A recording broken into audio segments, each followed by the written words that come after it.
So he was coaching, and we didn't tell anybody at first except the immediate family. But then we felt like he was forgetting things like how to put grades on the computer, forgetting some of his student names.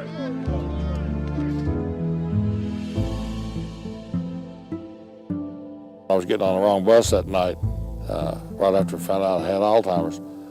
They were all over the place, like a horse coach ball. And I got on a certain bus, but it was wrong. I was on the Waynesboro bus. And they said, "Here, we got him."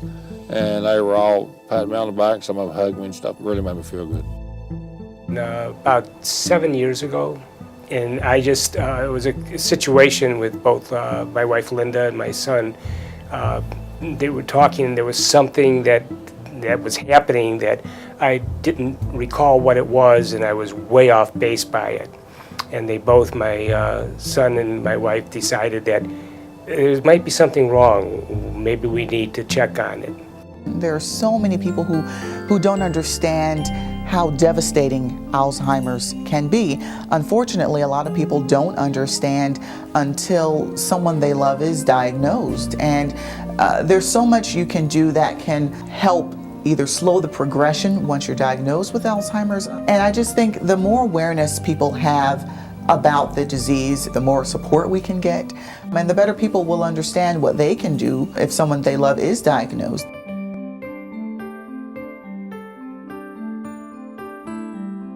For 5.5 million Americans dealing with Alzheimer's disease, and a new American every 69 seconds, you have another 15 to 25 million Americans who are dealing with Alzheimer's disease from the caregiver's seat. So literally, 30 to 40 million Americans are personally impacted by Alzheimer's disease. They need services. They need education. They not only need it, more and more, they demand it. And that's what the association is also going to have a focus on as we move towards the day of a world without Alzheimer's disease.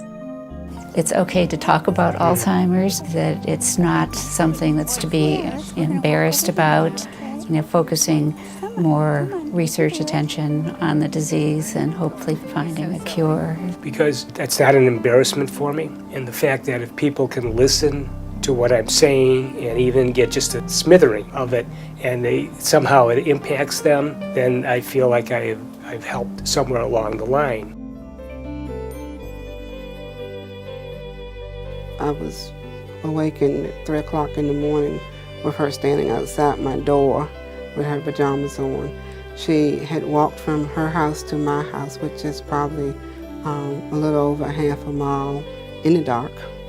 And she had no idea that it was nighttime.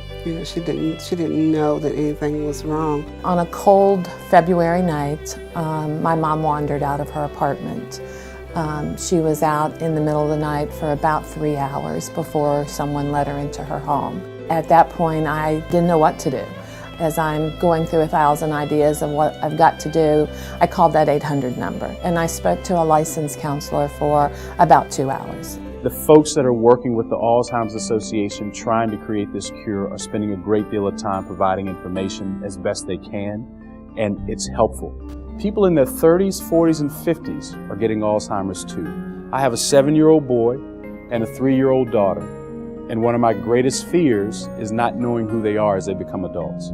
So this is something that people my age are starting to think about as we get older, but the critical component is people my age are getting it. We have had great hope accompanied by disappointment, in part because we weren't realistic about the fact that no one has ever tried to tame a disease like Alzheimer's disease before. But in the 20 years that we have really put laser focus on this disease around the world in laboratories, we have made astounding progress, and we really do have reason to hope.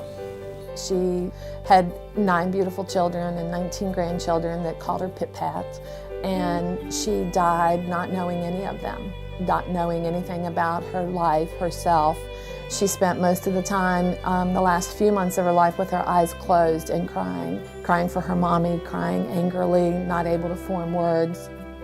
And like your child, when your child has a nightmare, you can cuddle your child and you can put your arms around them and you can make them know that things are going to get better.